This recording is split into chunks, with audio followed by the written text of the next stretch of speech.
Lo que te puedo decir es, háblenlo ustedes, lo comuniquen las delegadas. Bien, pero Eh, está la opción, digamos, de que decidan los chicos que y bueno, recuperan sí, cuando... si les parece, Perfecto. sí. También yo siento que se aleja mucho, entonces ya es como que va a aparecer un final, ¿viste? El final, porque Sí, porque está toda la materia entera, digamos. claro, hace muchos meses, verano, bueno, y tienen mesa, o sea, como este año es tan raro, no me parece mala la idea. Si a ustedes les parece bien, porque sí se va a mezclar con las mesas, ¿no? De diciembre. De hecho, ya la semana que viene hay una. Si ustedes lo deciden, lo hacemos. Y lo que sí, sugiéranme ustedes un día. Me parece mejor Sí, porque si no, ustedes son los que cuando tienen usted dé las notas, ahí ya los chicos que recuperen van a tener que tomar la decisión, digamos, de ver qué exacto. onda. Pero denme a mí como la decisión tomada, si lo quieren hacer y qué día y a qué hora. Yo no tengo drama en que no sea día de cursada, ¿no? Tampoco. Yo solo o sea, lo tengo que colgar. Entonces, si ustedes quieren a la siesta, si ustedes quieren a la mañana, si ustedes quieren a la noche de algún día, ¿Hasta decidanlo. qué fecha, profe? ¿Hasta qué fecha daría usted como Y hasta el límite para...? 18 de diciembre Bien, era perfecto. lo que nos dijeron. ¿Mm? Muchas gracias.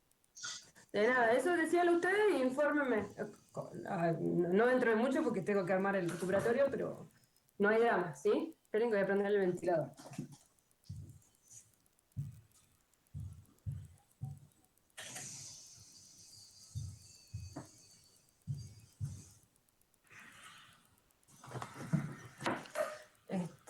¿Alguna otra duda? Ya estamos medio en horario. A ver el doctor.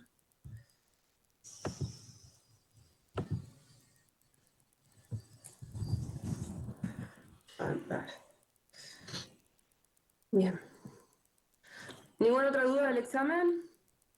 Yo lo vi algunos conceptos que no quedaron fijos. Yo no sé si es por esta modalidad de que no sé si podemos transmitir lo mismo que en la cursada. Sí le puedo decir que se los puse como bien, pero en la pregunta de la ciaranolona me hablaban, cuando yo les pregunté de medidas de manejo, o sea, de profilaxis, muchos me ponían manejo de humedad, del silo, y era un rastrojo. Se tienen que acordar la diferencia, ¿no? Es como que la respuesta fue medio automática, ¿no? Ya habíamos hablado mucho de los silos y algunos me pusieron los cambios de potrero, está bien analizar el rastrojo, pero me hablaban de medidas de manejo de un silo y esto era un rastrojo. Se los puse como bien igual, pero no estaba tan bien, ¿no? Después en tricomona muy poquito me pusieron cómo era, o sea, la remisión de muestras me tenían que decir cómo era el medio de cultivo. ¿Se acuerdan que hablamos un montón de la diferencia entre trico y cámpilo? Y muy poquitos me pusieron, que era temperatura ambiente, que era un medio de cultivo enriquecido, que te da el laboratorio. Eh, Ahí les puse como medio punto, porque eso para mí hay cosas que son importantes. Y después la respuesta era en realidad que entre un toro de otro lado, un toro de un vecino. Eso lo pusieron muy pocos. Ahora, uy, no sé qué dice. Los que me pusieron que puede haber un error en la muestra o algo o cosas por el estilo, les puse medio punto. O sea, no es que está mal la pregunta porque sé que era difícil. Esperen que no sé qué dice. Sí. Esa pregunta sí era media difícil y era para que razonen. Em, Esperen que no sé qué dice, que me parece una sola chica. Em, Esperen un segundo. Ahí está. Eso por un lado, de trico. Después, muy raro que muchos me ponían distrófilus, que no sé dónde salió el distrófilus. Y algunos me pusieron aemófilos en una parte y en otra parte distrófilos, o sea, como si existieran. Yo puedo entender que se confundan el nombre, igual ahí ya está mal, porque Distrófilus no puedo aceptar el nombre de otra bacteria, pero muy raro cómo circuló ese Distrófilus por varios exámenes. No sé qué otra cosa me estaba acordando del examen. No sé si tienen de vuelta alguna pregunta al examen. Realmente Con con respecto a 6. eso, Espera un con- segundito que te están preguntando. Ramiro, ya me preguntas. Se aprueba con 6, pero me parece que voy a permitirles por esta vez el 550. Como le digo, que yo a veces cuento los centésimos, el 550 va a ser aprobado, ¿sí? Porque si no, no aprueba nadie, aparte. Sí, decime, Ramiro. eh, yo tenía dos consultas. Una con respecto a esa del que estábamos hablando recién de Campilo y Trico. Yo Sí, puse, por ejemplo, de respuesta, eh, yo puse, bueno, que podía ser obviamente un toro haya ingresado al campo externo, a los toros de campo, y sí. puse pero aclaré que con menos probabilidad, obviamente, que podía ser un error en el laboratorio o contaminación de la muestra. En ese caso me vale el punto porque yo sí puse lo Por del... supuesto, no, por supuesto, Pero pero lo que yo también te había digo puesto es, lo del error de laboratorio, digamos. sí, por Por eso eso, es que me estoy demorando, porque yo lo estoy diciendo uno por uno, no hay una respuesta automática, ¿entendés? Entonces, porque siempre fuimos así corrigiendo y no lo voy a cambiar ahora por la virtualidad, por más que es más rápido por un lado, pero como te digo, la página se traba un montón, se cae, es claro, pero medio, a veces es medio borroso. no me valida No, el ahí está punto el punto también. entero. Porque Ah, vos bien. me dijiste, me estás diciendo las dos cosas, o sea, lo razonaste, me Claro. dijiste que puede ser un toro de otro lado y que también siempre hay que sospechar en un resultado raro, un error en la muestra, ¿sí? Pero lo que yo Ese- te digo que Esa era la primera duda. Y la segunda duda que sí, me acaba de surgir en realidad es que yo creo haberlo escuchado al profe Vici, obviamente puedo estar equivocado, que Haemophilus somnus era el nombre viejo, por así decirlo, y que ahora se le denominaba Histophilus somnus. sí, pero a mí me pusieron distrófilus con Ah, D, bien, bien, ¿entendés? bien. Yo, Haemophilus, si vos me pones Haemophilus o Histófilus, como va cambiando, yo te tomo los dos como bien. Como te digo, no es que de acá venimos a buscarle el pelo al huevo. Ahora, Bien. Distrófilus, Claro, no ya había es, entendido. ya es como un nombre, y como te digo, hay un, no me acuerdo ni cuál, pero hay alguien que me puso como diagnóstico Histófilus, no, me puso Haemophilus, y después me habla del Distrófilus. Es raro que en la misma pregunta me cambies el nombre en el examen. Ya está, pasa. Esa pregunta, la parte del distrófilos, obvio que la tengo que poner como mal, ¿me entiendes? Porque ya me estás inventando un nombre que aparte no sé si estás queriendo hablar del mismo organismo. Yo supongo que sí, pero es muy extraño, ¿entendés? Pero como te digo, si ponen un nombre o sea, en Haemophilus y Histophilis no va a haber problema. Y yo te digo, el espíritu nuestro no es buscar el error porque yo quiero desaprobar. Al revés, estoy considerando el 550, las leo, trato de tomarles la mitad del punto cuando más o menos llegan a algo, ¿entendés? Por ejemplo, en tuberculosis, la respuesta era saneamiento, cuando les preguntábamos en qué estatus sanitario, ya no me acuerdo cómo era la pregunta, ahora las busco, si no. Y el otro era cómo hacen para saber si era 100% negativo, es a través de la prueba cervical simple. Ahora, el que me puso cervical comparada, a veces les puse medio punto, que en realidad debería haber sido cervical simple y el resto cero, ¿entendés? Y yo les puse medio punto, porque más o menos sé que era una pregunta por ahí medio difícil, y ¿entendés? Como tratando de ayudar. No sé si me seguís. Profe, en el caso ese, por ejemplo, a ver, yo le soy sincero, no llegué, a mí se me cerró la verdad el cuestionario antes de llegar. Se ve que era la última pregunta. Pero Sí. en el caso ese, si yo hubiera puesto ELISA, por ejemplo, ¿estaría mal? Como prueba fiable, ¿no? ¿Cómo se hace el verdadero positivo? Claro, para ver, claro, no me acuerdo, no la vi a la pregunta, lo vuelvo a repetir, pero más o Sí, menos, ahí sí está mal porque el doctor sí habló mucho de cómo era esa prueba. Sí, ahí claro. sí, ¿me No, no, claro, entendés? me había faltado la duda de si podía ser o La no, idea digamos. es que ahí él hizo mucho énfasis en eso Claro. y eso es lo que les van a preguntar en clínica, ¿entendés? Entonces sí, ahí sí es cervical simple. Acá me está preguntando, ahí está la pregunta. La pregunta que era el estado sanitario del campo donde había la prueba de tuberculina positiva, negativa y dudosa, eso era en saneamiento o en un campo nuevo. Sí, eso es lo que tenían que contestar. Y después acá me están preguntando lo de podía ser la hembra, supongo que estás hablando de tricomona. Acuérdense, todos me pusieron que debe ser una hembra que contagió a los machos. Acuérdense que las hembras se inmunizan. O sea, si vos me decís que al inicio del servicio vos no tenías, o sea, vos no sabés si tenías tricomona, y al inicio del servicio empezás a tener machos positivos, ahí puede ser una hembra. Pero la hembra, acuérdense que cuando termina el servicio se termina inmunizando. Otros me hablaban de hembras persistentemente infectadas, yo creo que se enredaron con las enfermedades. Eso no se puede decir, es como que la hembra se inmuniza y de acá al año que viene es muy raro que una hembra, o sea, la hembra no puede quedar reservorio, porque ¿dónde es el reservorio? En las criptas, ¿sí? Lo mismo que los machos, no, los machos, me ponían macho joven, ahí se enredaron con el diagnóstico, el macho joven, justamente al revés, es como que es raro que quede como reservorio porque no tiene las criptas profundas, no es que va a dar un error en el diagnóstico, ¿sí? Igual yo la fui tomando la pregunta esa, no es que, ay, no contestaron lo que yo quería, les tacho toda la pregunta, ¿sí? ¿Se entiende? Muchos me pusieron que era porque había machos jóvenes y porque debe ser la hembra que lo transmite. Yo entiendo que la pregunta era para pensar y era difícil, entonces en ese caso les tomé media pregunta, ¿sí? ¿Alguna duda ahí?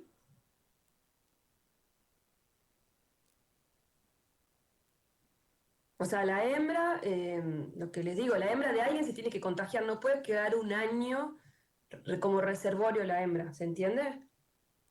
Como yo les estoy diciendo que pre-servicio los machos dieron negativo, entonces no está en ese rodeo. O por lo menos, no sé si se entiende. Pero bueno, como sabía que era para pensar, tienen medio punto, o sea, no es que no. ¿Mm? Profe, Sí, ¿cómo dijo recién que era la respuesta de la que habla de tuberculosis, que en el rodeo daban positivo, negativo y dudoso? ese que estaba en saneamiento, o un campo que no tiene, un campo nuevo, o sea, que no tiene ningún protocolo, no sabes cómo se le está la tuberculina, o el que está en saneamiento. Se dividen positivo, negativo y sospechoso. Cuando Buen ya sos día, libre, negativo. buen día, Ahí está, Candy. Doc. Me estoy escuchando. Buen día. Ahora sí, contesto yo. Bueno, Esa pregunta es lo siguiente. Vos tienes, por primera vez, cuando haces por primera vez el saneamiento, tienes la posibilidad del sospechoso.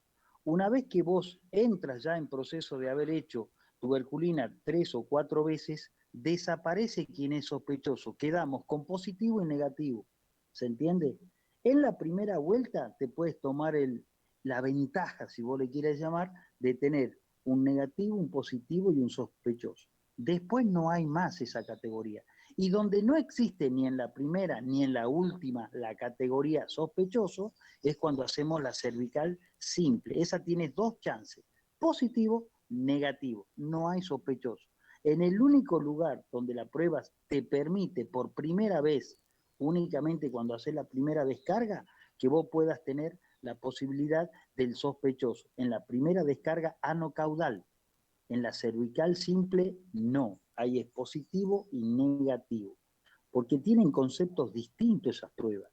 La anocaudal es medio de vigilancia, si le quieren llamar, del rodeo en general, mientras que la cervical es la que yo voy a dar todas las garantías de que todo lo que dio negativo es negativo real, comiéndome algunos falsos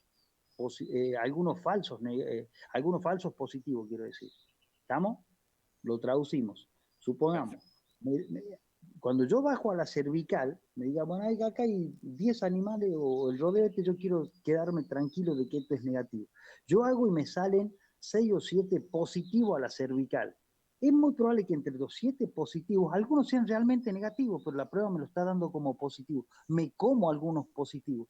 Ahora, de todo lo que me dieron negativos, yo pongo la mano en el fuego y digo, estos son realmente negativos. ¿Se entiende? Me como algunos falsos positivos. Son negativos, pero me los como también como positivos, porque la prueba tiene esa desventaja, si le quieren llamar. ¿Queda un poco más claro ahí o no? Sí, sí, perfecto, perfecto. Y en el tema de los toros, acuérdense que las pruebas, ahí dice la prueba, que tienen que hacerse entre 2 y 3 raspajes previo al servicio o terminado 2 meses después de terminado los servicios. ¿Por qué hablamos de 2 y 3 pruebas? Porque tiene una baja capacidad diagnóstica. más o menos cada raspaje nos puede dar un 60% de efectividad. En un segundo raspaje arrimamos un 20% más y hay un 5% en el tercer raspaje que no es fácil de descubrirlo. Por eso, digamos, ese 5%, ese 10% que escapa, se lo hace con el tercer raspaje de barrido. Entonces, por eso es que la prueba es un poco ineficaz y necesitamos hacer más de un raspaje. Ahora, ¿qué criterio debemos tomar, chicos? No damos receta, ¿no? No vayan a los congresos a escuchar recetas, no se da receta, ni se dan criterios en los congresos. Entonces, si yo vengo de un rodeo de 20 años negativo, donde lo vengo raspando los primeros 7 años a 3 raspados y siempre era negativo, no he incorporado toros de afuera y si incorporado toros le he hecho los raspajes correspondientes, estoy trabajando seguro, ese rodeo, con hacerle un raspaje anual de control, va muy bien porque tengo controlado los ingresos y los egresos de los que posiblemente hacen, porque una transmisión venérea, entonces, de esos toros que entran y que salen, ¿me entienden? Ahora, si realmente es un rodeo que no lo conozco, y yo les aconsejo que hagan por primera vez por lo menos 3 raspajes para que estemos seguros que lo que está y arranco es negativo. Ahora al año siguiente haremos 2, al año siguiente 2 y al quinto, sexto año me puedo tomar la ventaja de decir un solo raspaje. ¿Se entiende cuál es el criterio? O sea, uno para tomar un criterio de hacer un saneamiento, dar garantías sanitarias, debo conocer el proceso, no sacar la foto. La foto es una circunstancia puntual. Lo que yo debo aprender a hacer en veterinaria es ver la foto de cómo viene el proceso. Me dieron un rodeo que hace 50 años no pasa un veterinario y no puedo estar relajado. Tengo que tomar todos los recaudos posibles con cada una de las enfermedades que quiero controlar. Distinto se me dice, mire, este rodeo lo teníamos un colega, ya se jubiló, lo veníamos haciendo esto y esto, y ustedes tomarán un criterio de cómo tenemos que trabajar. Se entiende, ¿verdad?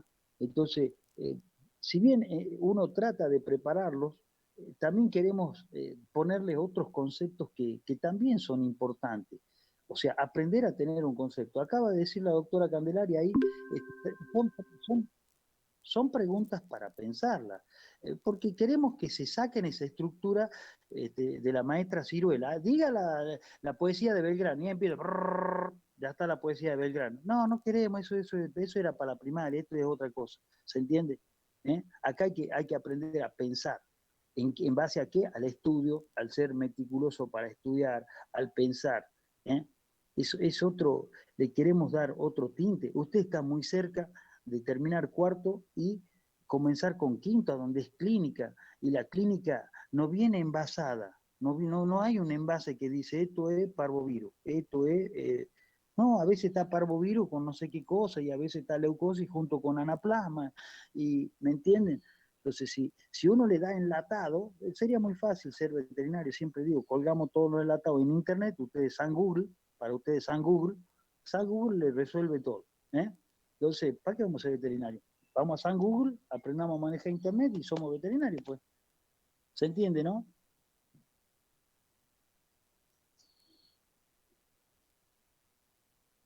¿Alguna Bien. pregunta?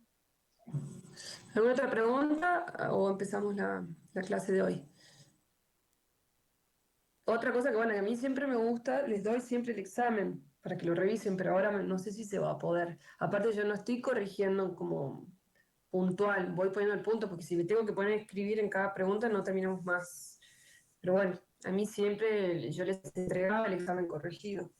No sé si ahora, me parece que no va a ser posible, o por lo menos creo que van a poner los puntajes, pero no estoy marcando los errores y explicando el error de cada uno, ¿sí?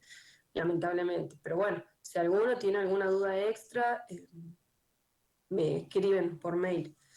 Y el chico que, no me acuerdo quién era, el chico que no pudo rendir porque tuvo un inconveniente, me escribió, ya le voy a escribir de vuelta más tarde, ¿sí? Bueno, entonces empezamos la clase. Vamos a empezar, ahí les subí ayer, con enterotoxemia, ¿sí? De las clostridiales. Después muchos me ponían en diferencial clostridiales. Yo no les voy a pedir un diferencial que no les di todavía. O sea, bueno, eso. Voy a empezar a compartir pantalla.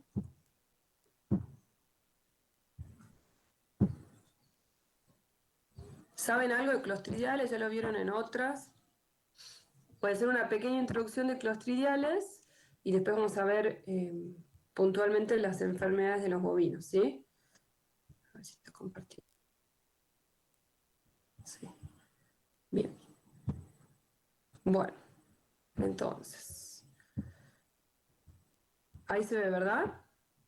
Siempre pregunto por si acaso. Sí, Candes, está bien. Perfecto. Bien, entonces Clostridium, como introducción, es una bacteria gram positiva formadora de esporas. ¿Se acuerdan las esporas? Ya lo tienen claro, que teníamos, es la forma de resistencia, ¿no? Y después, para multiplicarse, pasa al estado vegetativo. Es telúrico, lo que significa que se lo encuentra en el suelo, y a su vez es un habitante normal del tracto gastrointestinal. Por lo tanto, si es un habitante normal, si yo lo encuentro en intestino, no puedo decir que hay enfermedad, ¿sí? Sería como coli en ese sentido, ¿sí? A diferencia de, como es como en salmonela, que su presencia sí generalmente es un indicador de enfermedad, o sea, no es habitante normal. Normalmente, además, ¿cómo será que está en el ambiente y en el tracto gastrointestinal? Participa en la putrefacción cuando un animal muere, ¿sí? O sea que si nosotros nos llaman y tenemos que hacer una necropsia, van a estar presentes y van a estar en alta cantidad porque participan en la putrefacción. Eso también hay que tenerlo en cuenta. Sin embargo, si bien es un habitante normal del tracto gastrointestinal, hay factores desencadenantes de enfermedad, que ya los vamos a ver cuáles son los factores, ¿sí? Estos Clostridium hay varios tipos y la enfermedad también va a depender de la actividad patógena, del género y especie, y como les dije, varios géneros van a ser agentes causales de diversas enfermedades. Bueno, como ya dijimos, es anaerobio, eso es muy importante, que es anaerobio, entonces siempre la forma más fácil de acordarse de eso es del tétano, ¿no? Clostridium tetani necesita del medio anaeróbico. Es gram positivo, es fermentador y esporulado, el esporulado que forma las esporas, y hay más de 100 especies ya descritas, de las cuales 20 al menos son patógenos de animales y del hombre. La clasificación tradicional se hace por la bioquímica, por la toxigenicidad, las enfermedades que genera y serología, ¿sí? También hoy en día se hace la secuenciación del ADN por PCR y se puede tipificar el ARN ribosomal 16S, eso es para todas las bacterias, se utiliza ese fragmento, no importa, está puesto pero no tienen que saber. Bueno, eso es más o menos cómo se hace para reconocer los géneros diferentes, ¿sí? Por la cantidad de GC. Como dijimos, es habitante normal del suelo y del tracto gastrointestinal de los animales y del hombre. Puede invadir o no los tejidos animales. Que no invada no significa que no es patógeno. Para dividirlo, la forma más fácil de dividir las especies de Clostridium patógenas es los que son neurotóxicos, como por ejemplo el tétanos, que acá no lo vamos a ver porque es muy raro en los rumiantes, el tétano, sí lo van a ver y saben que es muy importante en caninos y en equinos, pero acá no. Pero en bovinos, lo vamos a ver en otra clase, es importante el Clostridium botulinum, ¿sí? El botulismo sí se da en rumiantes, ya lo vamos a ver en la próxima clase. Entonces tenemos las neurotóxicas, las histotóxicas, que hoy vamos a ver algunas, y las enterotóxicas, ¿sí? Que también vamos a ver. Esa es la forma de dividir, como que los Clostridium patógenos se dividen en esas tres. Histotóxicas, o sea que afectan el músculo y el tejido subcutáneo. Neurotóxicas, que eran Clostridium botulinum y Clostridium tetánico.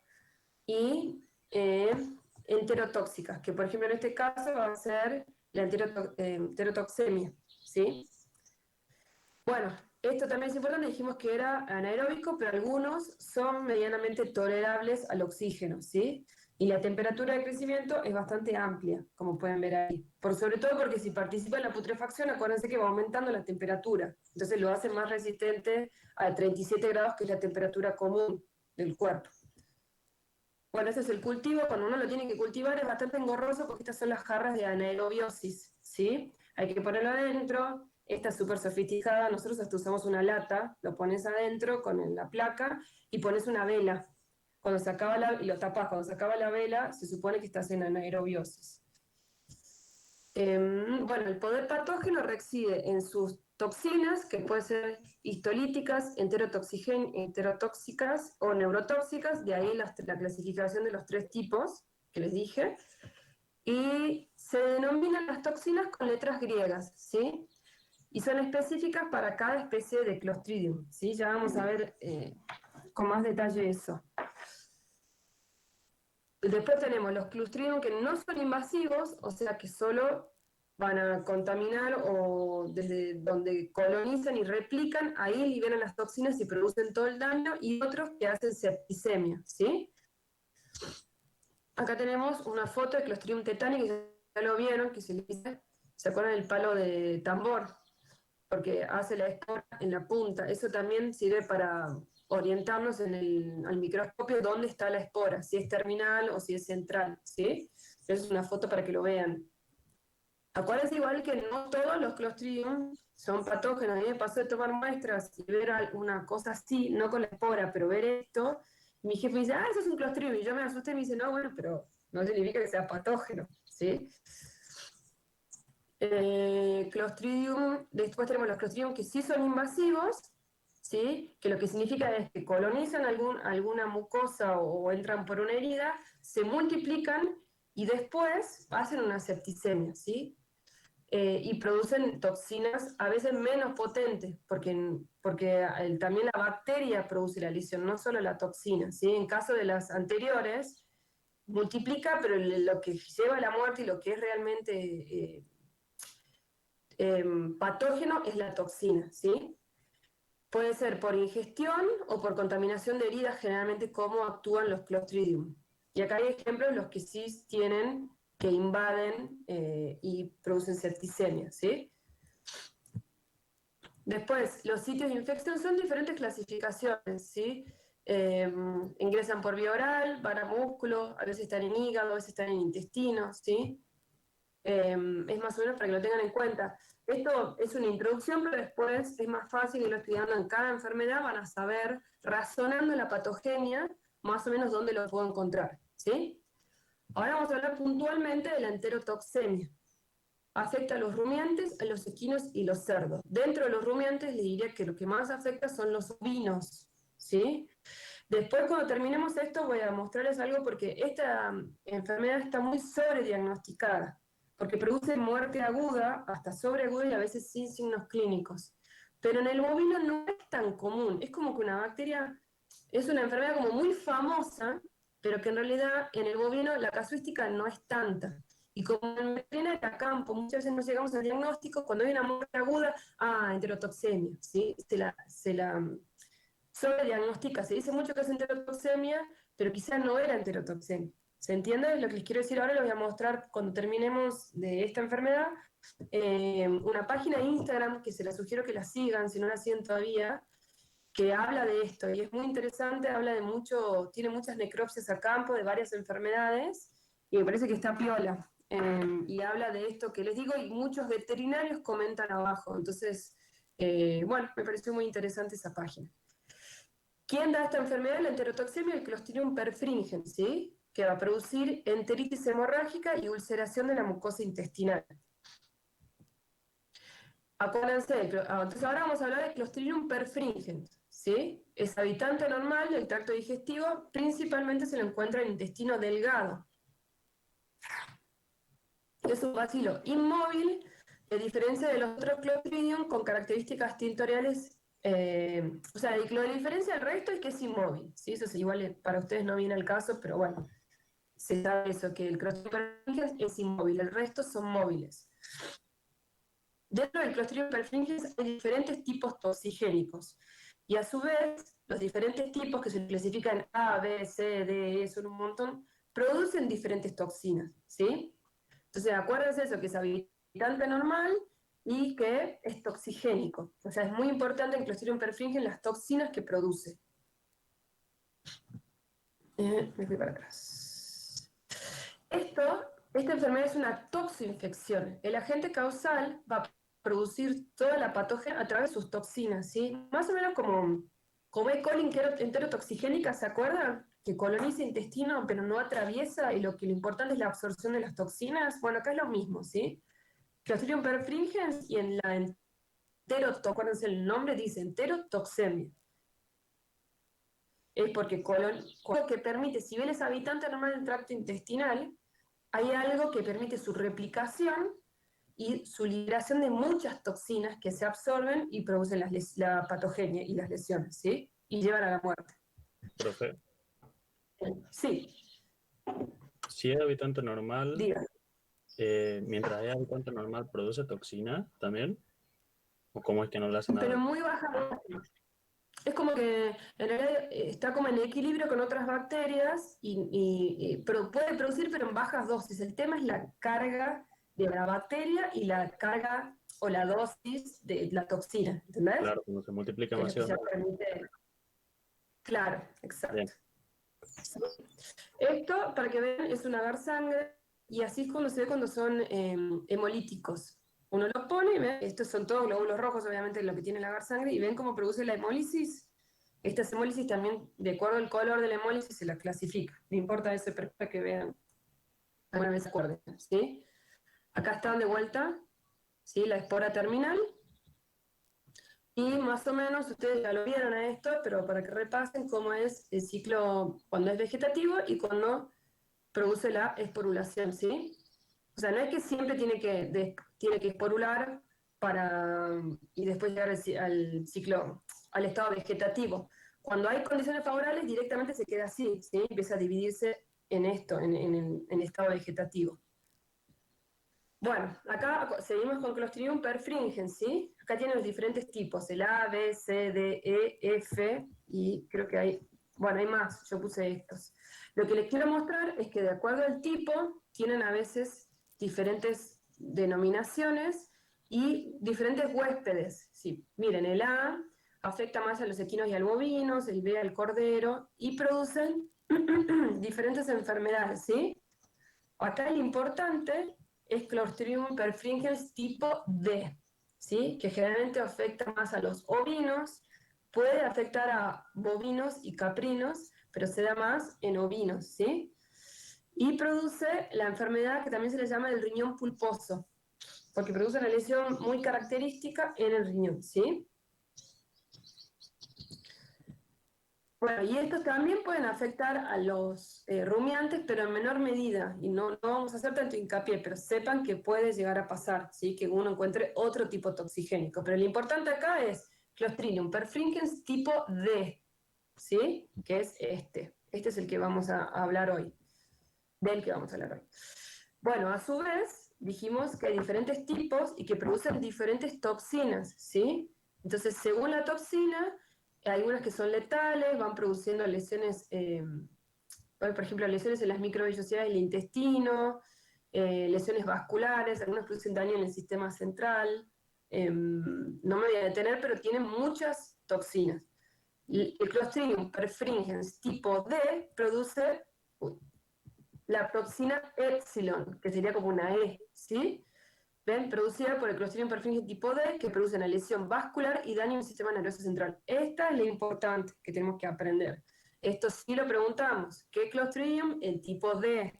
¿Qué toxina produce? La epsilon, ¿sí? Esta. ¿Sí? Hay otras que también puede producir esta, pero esta es la importante. Entonces, ¿cómo hago yo si tengo los medios para hacer un diagnóstico de laboratorio? Trato de aislar la toxina, ¿sí? Entonces, si yo ya tengo el Clostridium, yo tengo una muerte que tiene signos clínicos compatibles y encuentro la toxina en alta cantidad, ahí yo ya puedo llegar a decir que es una enterotoxemia, ¿sí? Pero es muy importante que no solo haya un aislamiento, sino que se acompañe de los síntomas, de los signos clínicos. ¿Por qué? Porque es habitante normal, ¿sí? Y acuérdense que participan de la putrefacción. Entonces acá es muy importante todo el conjunto. El aislamiento de la gente con la sintomatología y las lesiones, ¿sí? Bueno, acá hay otras toxinas, para que vayan viendo, también hay hialuronidasa, ¿sí? Hay varias toxinas. Bueno, ahora vamos a hablar un poco más de la epidemiología y de la patogenia. Como dijimos, también se le dice riñón pulposo y enfermedad de la sobrealimentación. Acá me está hablando un poquito de por qué se produce, ¿sí? Como definición, es una enfermedad toxoinfecciosa de curso sobreagudo a agudo que se caracteriza por haber alteraciones digestivas y nerviosas, producida por Clostridium perfringens tipo B. Es importante las alteraciones donde las produce y afecta a bovinos, pero principalmente a ovinos menores de 1 año, ¿sí? Acuérdense de la toxina que dijimos que es importante, la epsilon.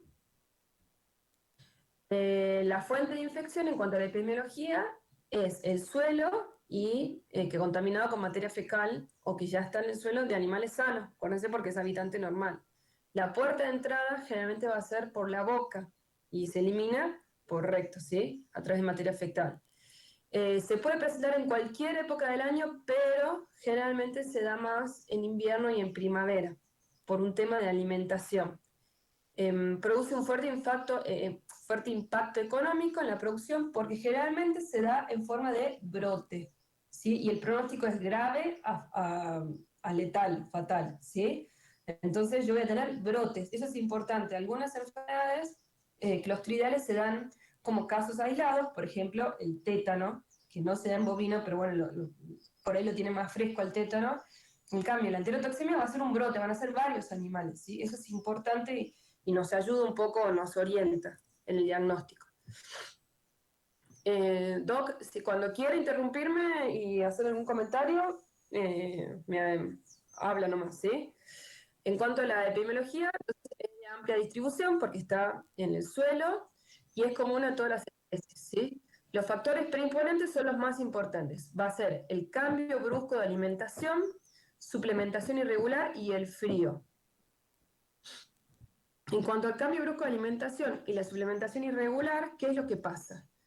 Hay una modificación, el alimento, al cambiar de alimento, se modifica el pH, ¿sí? Porque yo venía con alimento, con una microbiota adaptada y con un pH específico. Al cambiar el alimento, a veces se modifica el pH. Este pH modificado favorece una replicación de Clostridium, un pH generalmente un poco más ácido, ¿sí? Clostridium perfringens prefiere pHs más ácidos. Entonces, por ejemplo, si ingresa a un lugar donde haya grano, ahora yo quiero que el doc haga un comentario después de eso, de cuando se da este cambio de alimentación, la digestión de este grano, o a veces cuando comen mucho, no llega a digerirse bien en los preestómagos y llega a intestino grano sin digerir, que entonces hay menos glucosa, lo que favorece que haya un pH más ácido. Ese pH ácido permite, es como que el Clostridium, cuando hay este pH ácido, replica más, porque tiene grano o mucho alimento para replicar y el pH que lo favorece. Entonces empieza a replicarse muy rápidamente y eso hace como un feedback positivo para él mismo para poder replicarse más. Es como que aplaca al resto porque tiene todas las condiciones favorables y empieza a replicar mucho, ¿sí? ¿Se entiende eso? Esta replicación del Clostridium hace una excesiva fermentación del alimento, ¿sí? Lo que produce gas, ¿sí? Entonces, porque acuérdense, el fermentador, dijimos que Clostridium perfringens es fermentador, los Clostridium en general, entonces produce gas. Este gas, esta distensión del intestino, puede llevar a un hilio, ¿sí? Que es lo que produce es que no hay falta de peristaltismo por el gas acumulado, produce presión y lleva a un hilio, o sea que no hay movimientos peristálticos, ¿sí? En intestino. Lo que favorece aún más la absorción de la toxina. Entonces yo tengo mucho Clostridio que se replica rápidamente, que produce mucha toxina y encima tengo un éstasis intestinal que me va a permitir que se absorba mejor esa toxina. ¿Sí? Ahí está más o menos la pregunta, no sé si había sido Ramiro el que preguntó hace un rato. Yo no estoy leyendo, así que si hacen preguntas escritas y alguno se anima a preguntarla en voz alta, mejor para mí, si no tengo que salir y entrar. ¿Mm? Profe, Sí. por ejemplo, está diciendo que si el pH ácido va a aumentar la multiplicación y si es alcalino va a disminuir la replicación o no va a afectar, digamos. No sé si se Eh, entiende o cómo va a sí, sí disminuir se la... entiende. O sea, vos pensás que es habitante normal. A veces, cuando cambia el pH, puede haber más de otro microorganismo, ¿sí? Eh, sí, puede haber menos. En este Clostridium perfringens, cuanto más alcalino, menos le favorece, entonces va a haber en menor cantidad, ¿sí? Pero bueno, también afecta el equilibrio de la, de la microbiota, o sea, si lo lleva, perdón, del organismo, tampoco es bueno llevar al animal a un estado alcalino, ¿sí? Eh, pero sí, o sea, es como que esta bacteria cuando tiene mucho alimento, si querés, porque el animal se alimentó demasiado, por eso dice sobrealimentación, también cambios bruscos de alimentación, y generalmente es, por ejemplo, que alguna tranquera quedó mal cerrada y el animal puede entrar a un rastrojo de maíz, ¿entendés? Y está todo un día ahí, o si venía hambreado antes, entonces hay mucho alimento en el tracto digestivo y que le permite que hay mucha fermentación y que baje el pH, ¿sí? Todo eso son los factores importantes. Doc, no sé si quiere hacer un comentario acá. ¿Está? El doctor Eh, estaba... un poquito un comentario ahí, un poquito el comentario. Hay un caso que yo siempre lo cuento para que así uno, a veces con lo que uno comenta les queda más claro a varios. Alguna vez la ley ovina trajo 800 ovejas a entregar acá en mi territorio y las tenía a cargo de esas 800 ovejas un productor. El capataz de ese productor lo que hizo, como las veía con mucho hambre, y en el afán de colaborar, que las entreguemos con mejor condición corporal y qué sé yo, decidió darles sorgo molido. De las 700 ovejas murieron en menos de 8 o 9 horas, murieron 52 ovejas. La oveja es muy sensible a la enterotoxemia, en este caso estaba dada por una hambruna importante y a su vez le dimos una dieta totalmente descompensada, grano puro molido. Eso hace que cambie toda esa microbiota y ese pH en forma violenta, se haga una acumulación y una reproducción excesiva de las toxinas de los Clostridium, con lo cual entraron a enterotoxemia. No pudimos salvar ninguna.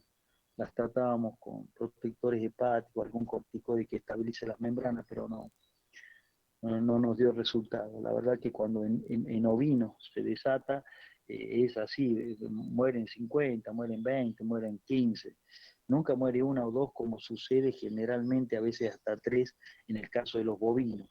El bovino, si bien también es susceptible, no lo es como lo es la oveja. La oveja es tremendamente sensible a la enterotoxemia y sobre todo a los cambios bruscos de alimento, y que no tan solo tiene que ser grano, a veces vienen comiendo una pastura diferida, que es una pastura seca, o las tienen a corrales con mega rollo, con mega fardo, con rollos, con ese tipo de alimento, más bien alimento grosero, duro de digerir, y de repente deciden mandarla a una pastura con alto contenido de proteína, como puede ser una alfalfa, sin llegar a ser un empaste, un timpanismo agudo, termina muriendo por una enterotoxemia por el cambio brusco de alimentación.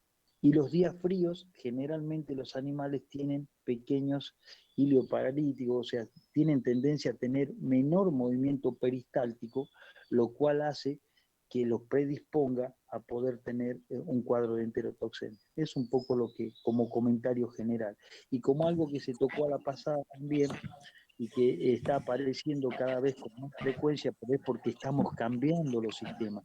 Usted hablar de tétano hace 15 años atrás en una vaca, trataban poco con otros colegas.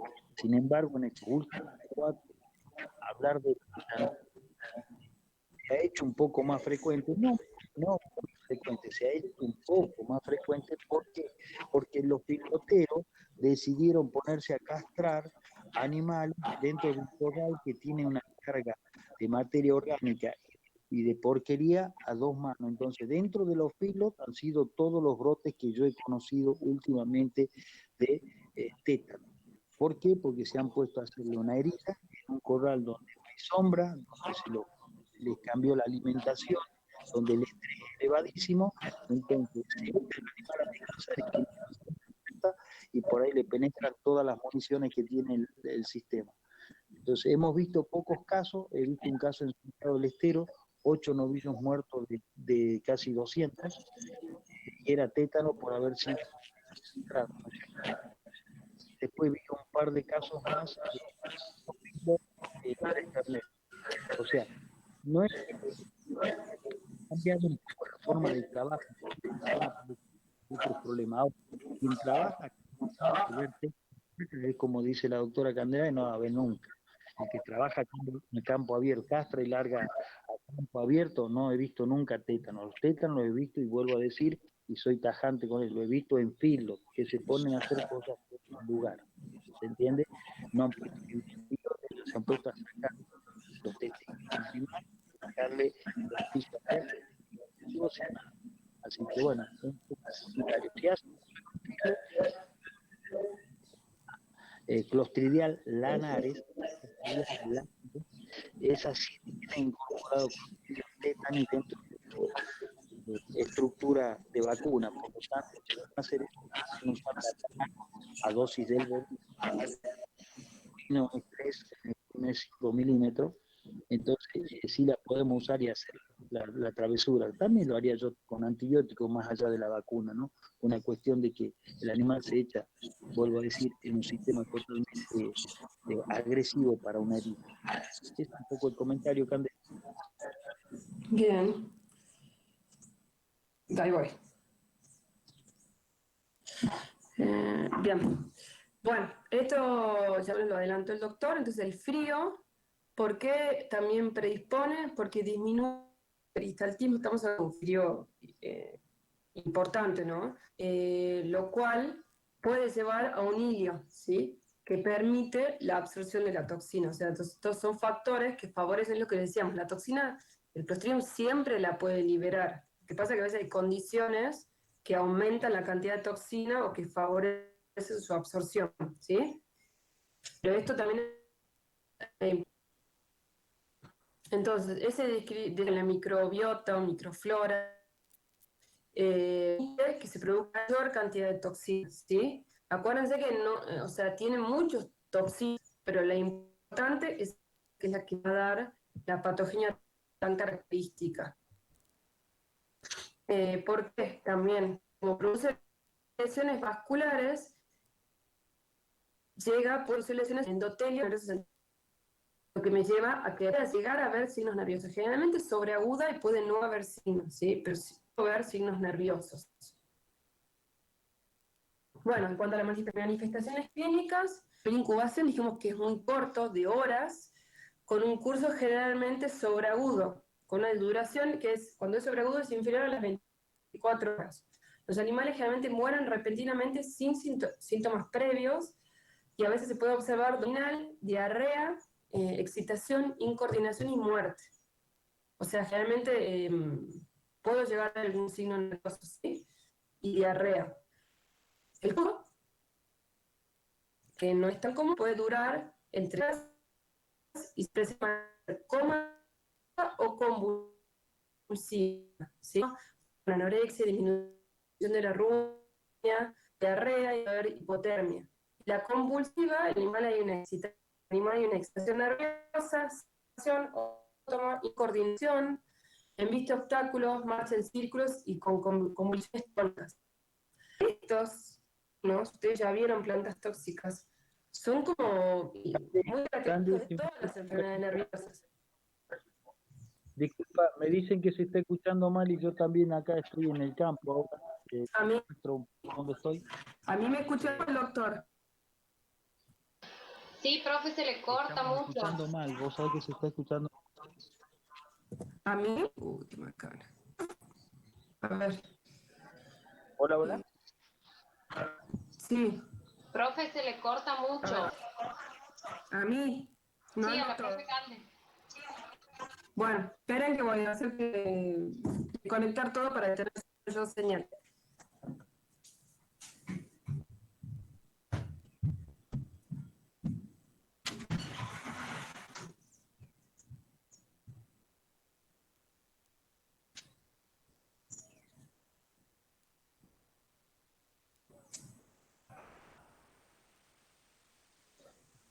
Bueno, aprovechando esta enfermedad, la van a encontrar sobre todo los que se dedican mucho a grandes animales.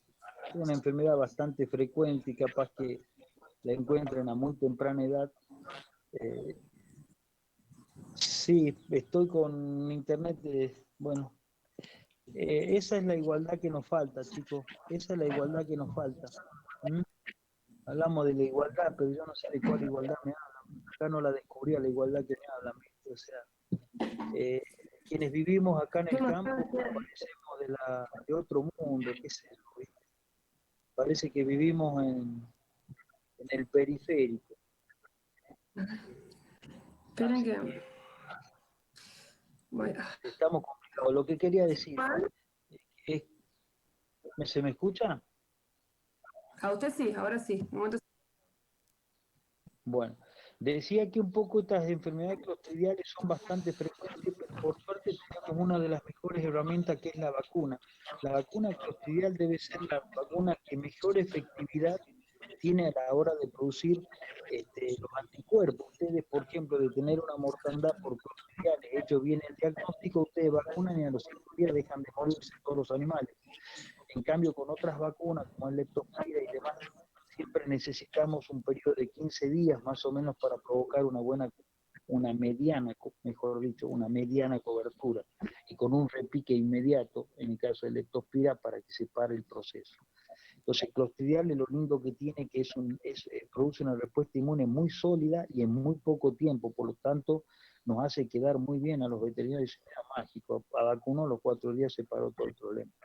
Así que, pero es una enfermedad que tiene mucha frecuencia en lo que es la producción animal, y es más que importante. Y dentro de todo es una vacuna relativamente barata a la par de las vacunas que usamos generalmente en producción animal, que son las virales. Las virales son vacunas que se han puesto tremendamente caras. Ahora, ¿saben qué es lo que pienso? ¿Saben qué es lo que pienso? Y siempre he dicho, resulta que la vacuna de Pfizer hay que hacer una logística monstruo para que esa vacuna no pierda la cadena de frío y tenga efectividad. Es un virus. Pregunto. Las virales que usamos en bovinos, ¿qué tal el trato que le damos? Les he visto tiradas en cualquier lado, puestas en una sacha conservadora que es más caliente que fría, y así van y le colocan a las vacas. Pregunto, ¿eso servirá para algo?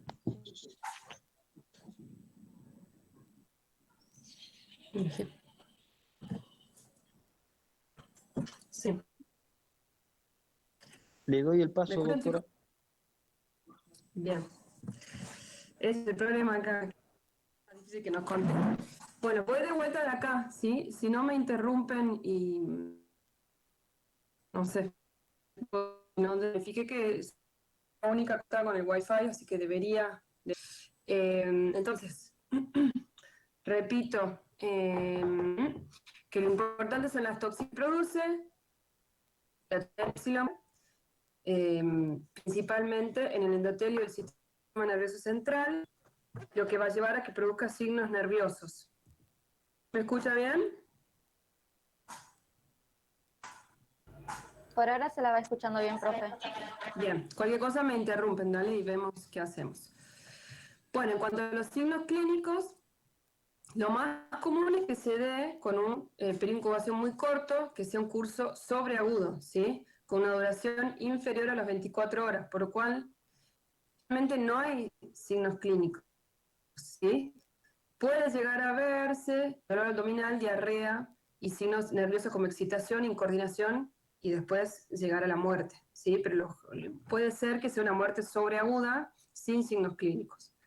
El curso agudo es más raro, puede durar hasta 6 días y puede tener 2 presentaciones, comatosa y convulsiva, ¿sí? En la comatosa el animal está decaído, hay anorexia, disminución de la rumia, va a haber diarrea o hipotermia. Y en el convulsivo va a haber excitación, salivación, presión en la cara contra objetos, marcha en círculos y convulsiones. Acuérdense que es signos comunes a muchas enfermedades nerviosas, ¿sí? No críticos de esta. Ese es el problema con las enfermedades que son generalmente los signos, salvo algunas, comunes a todas las enfermedades. Bueno, esto era importante, creo que el principal hiperincubación es corto y es sobreaguda. ¿Sí? Acá hay algo característico, que esto lo preguntaban en clínica mucho. ¿Será que esta enfermedad produce? Entonces, esta hiperglucemia me puede ayudar después en el diagnóstico, post-mortem o con animal vivo. ¿Cómo se les ocurre que yo puedo llegar a utilizar esta hiperglucemia o evaluarla? ¿Cómo puedo saber que tiene hiperglucemia? ¿Alguno se anima?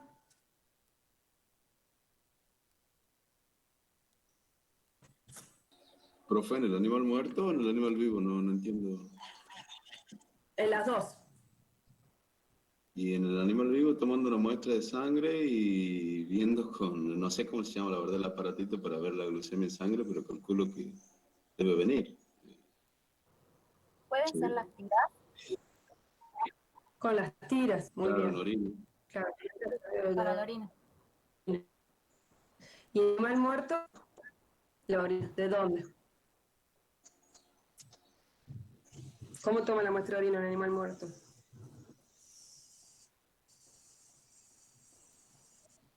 Por cistocentesis.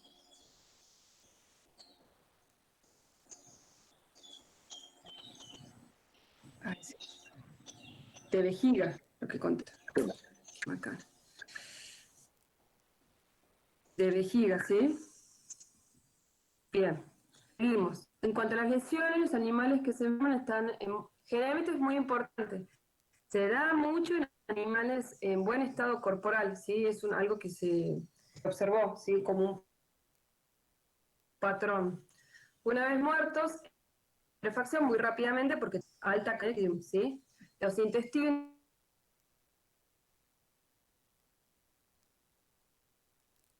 con un color rojo oscuro. Se encuentra líquido en las cavidades peritoneales, los alimentos, porque dijimos que eso es uno de los causales de esta enfermedad. Se encuentra, esto sí muy importante, un reblandecimiento de la corteza renal que se desintegra en una masa pulposa y barrosa, ¿sí? Con olor butírico. El olor butírico es por la replicación también del Clostridium, ¿sí? La orina va a estar turbia y rojiza, ¿sí? Acá me estoy quedando a pensar, el olor butírico es, dijimos que el Clostridium, es un error mío, no hace epidemia, ¿sí? Es por la descomposición, pero la bacteria no va al riñón, las toxinas que producen, ¿sí? Disculpen ahí, me mezclé yo. Una cosa que quería marcarles, el color rojo oscuro del intestino a veces se da mucho en cualquier enfermedad que el animal muera, ¿sí? O sea, a veces eso es lo que hablaban en este debate que surgió en esta página de Instagram, que muchos usan esto y dicen, bueno, ahí está alterado el intestino por el enterotoxemia, y por eso es muy común de un montón de enfermedades, ¿sí? Bueno, cuando uno llega tarde ya hay una descomposición del cuerpo. No hay que quedarse tanto de esto, ¿sí? Del intestino hepatoso. No significa, no es patognomónico de esta enfermedad, sino que es como una ¿sí? Sí es mucho más importante esto, el deterioro del riñón, ¿sí? También lo muy importante, esto, la necrosis en el cerebro y los pulmones congestivos, ¿sí? Por las lesiones vasculares de esta enfermedad. Entonces, eso quiero que lo fijen, que lo anoten bien, pónganle, como dice el doctor, un anteojito. Que tenga un intestino edematoso congestivo no significa sí o sí que es enterotoxemia en una muerte sobreaguda, ¿sí? Es mucho más importante buscar las lesiones en riñón, cerebro y pulmón, ¿sí? Bueno, acá está el reloj de la corteza. Ahí no se ve mucho, pero bueno, sería Lo que dice el área es muy importante porque hay plantas tóxicas que producen también hemorragia a nivel intestinal y ustedes le van a meter un enterotoxemia, ¿se entiende? Entonces, No es una sola foto del intestino y me da el diagnóstico, es ver varias cosas, entre esas el riñón, el cerebro, y hacer una conjetura. En estos casos, las clostridiales tienen muchísimo que ver la calidad de la anamnesis que ustedes hagan para llegar al diagnóstico. Una muy buena anamnesis le va a permitir arrimarlo bastante al diagnóstico junto con la necropsia que se haga a campo. ¿Se entiende? Pero la anamnesis le diría que va a ser casi una clave de todo esto. Bien. Ahí ven el riñón, ven cómo está alterado, y el pulmón, ¿sí? Acuérdense de yo como algo característico. ¿Mm? En cuanto al diagnóstico, el clínico, dijimos que es muy importante, la anamnesis, muy importante, cómo se manejaban esos animales, si pasó algo, si hubo un cambio en la alimentación. Les diría hasta semana o no, Doc, es importante. Si se dio un lunes, empezó al día siguiente, un martes, porque por ahí los animales el fin de semana no se los alimenta tan bien a veces, ¿sí? Signos clínicos, los signos clínicos si no hay signos, si son nerviosos, muy importante. La necropsia, si la hacemos, tiene que ser muy rápidamente, acuérdense, porque se descompone muy rápidamente el cuerpo, ¿sí? Laboratorio, ¿qué mandarían? 10 centímetros de intestino delgado atado en sus extremos. Para identificar las toxinas tiene que estar conservado así en cloroformo o formol. Cuando quiero hacer un cultivo voy a hacerlo refrigerado, ¿sí? Sin conservantes, en un aislamiento. Si yo le pongo formol, no voy a poder hacer un aislamiento, ¿sí? Creo que una pregunta alguien me puso cultivo de como para salmonela me ponían aislar una porción de intestino en formol para cultivo. No, si está en formol ya no puedo hacer cultivo, ¿sí? Bueno, el histopatológico, trozos de riñón, tratar de buscar trozos, bueno, el riñón, yo mandaría todo el riñón, porque siempre hay que tratar de buscar si queda alguna porción sana con la porción lesionada. Acuérdense de la glucosuria que voy a tener por la hiperglucemia. Dijimos, tratar de poner tiras en vejiga, perdón. Y acuérdense que el aislamiento de la toxina o del microorganismo tiene que coincidir con las lesiones, porque es habitante normal del tracto gastrointestinal, ¿sí? Bueno, diagnóstico diferencial por presentar manifestaciones nerviosas y de curso muy agudo va a ser diferencial de todas las muertes sobreagudas y las que tienen signos nerviosos, ¿sí? Como intoxicación de plantas tóxicas, el carbúnculo, ya lo vamos a ver la semana que viene, mancha, la vamos a ver dentro de un rato, y pasterovelosis, ya lo vieron la semana pasada, ¿sí? Producir muerte sobreaguda. En cuanto a la profilaxis y el sanitario, ahí hablo que la vacunación es muy importante, ¿sí? Esto, que no vacuna a los animales, pero va a los terneros se vacunan generalmente de rutina a partir de los 4 o 5 meses y a los corderos entre los 3 y 4 meses. En el feedlot cuando ingresen en la tercera semana, ¿por qué? Porque hay un cambio de alimentación cuando el animal llega al feedlot. Evitar los cambios bruscos de alimentación y otro momento importante es el destete. No sé si Doc quiere hacer un comentario acá del manejo. Sí, un poquito, ahí cuando manejamos los destetes, generalmente antes de hacer el destete, quien lo pueda realizar, debe hacer una preinmunización con clostridial unos 15 días antes de sacarlos de la madre, porque es una enfermedad que el ternero, de estar en un estado de confort donde toma leche y algo de pasto, pasa a estar en un corral generalmente y con una alimentación concentrada, así que están altamente expuestos a tener algún problema de este tipo con las clostridiales. De todas formas, hay algo que es muy parecido a la hora de hacer la necropsia, y hay que tener cuidado de no comérselo, que es una acidosis aguda. Hemos visto casos, comento uno, en un feedlot la gente se puso a trabajar todos los animales para llevarlo a frigorífico, a hacer la carga que se llama. Hubo un problema con la carga, se empezó a retrasar todo y los terneros ese día comieron, o sea, la comida en vez de recibirla a las 3 de la tarde, la recibieron a las 7 de la tarde. Al otro día amanecieron 3 terneros muertos. Esos 3 terneros muertos no fue por una clostridial, la lesión era muy parecida, pero eso fue una acidosis. Ese estado de estrés, cuando él está acostumbrado a la 3, le desplazás 4 horas la comida, eso hace que el animal coma con mucha voracidad. Esa voracidad en ese caso que te termina llevando, que es muy parecido a una enterotoxemia, así que guarda con comerse ese diagnóstico. Estamos siempre, por eso dije anteriormente, y lo repito por segunda vez, la anamnesis tiene mucho que ver a la hora de ser más preciso con los diagnósticos. Bien, les muestro entonces el Instagram. Vamos a ver. Ay, lo saqué porque por el Wi-Fi, ya lo pongo. Instagram. Espérenme un segundito. Justo no me después se los comparto. Esta página tiene muchas historias de casos todo el tiempo. Ahí va. Cuelgo después, no se pierde mucho tiempo. Todo mi Instagram también de ahí, pero bueno. Es este diagnóstico veterinario. ¿Bueno? Bueno, van a ver con este loguito, ¿sí?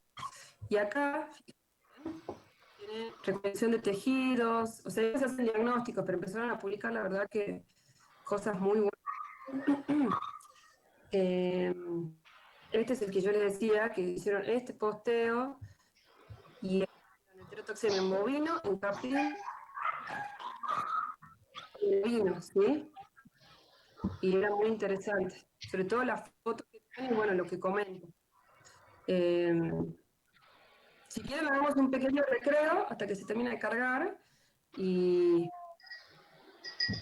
eso es lo que les quería decir, ¿ven? Es una enfermedad diagnosticada a campo, cada vez más diagnosticada a campo en nuestro país, ¿sí?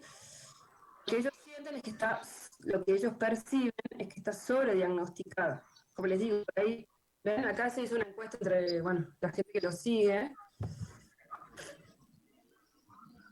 Y acá tenemos como una necropsia, no sé, no creo que se pueda ver mucho por cómo van haciendo, ¿sí? Pero eso no siempre es patognomónico de esta enfermedad. ¿Mm? Lo que les quiero mostrar después están las otras lesiones. Si se carga. ¿Ven? En bovinos es esporádica, no es lo mismo bovino que ovino, ¿sí? Eso es que lo fijen. Y al ser el muerte súbita y por ahí no poder llegar al diagnóstico, se la sobrediagnostica mucho. Lo importante es esto, que produce edema en pulmón y vascular el sistema nervioso, más la lesión en riñón, ¿sí? Eso es lo que yo quiero que fijen, ¿sí? Usemos esto, ¿ven? Y hay 20 causas posibles, entonces, por eso se la diagnostica, sobrediagnostica. Que había unas lesiones en sistema nervioso, creo que están en el de ovinos. Bueno, los dejo para que lo chumen después, incluso les va a servir para estudiar, para esto, para clínicas, ¿sí? Tiene como muchas, no sé si ven, muchos posteos de diferentes enfermedades muy interesantes para mí. ¿Mm? ¿Quieren hacer un recreo? ¿Les queda alguna pregunta de enterotoxemia?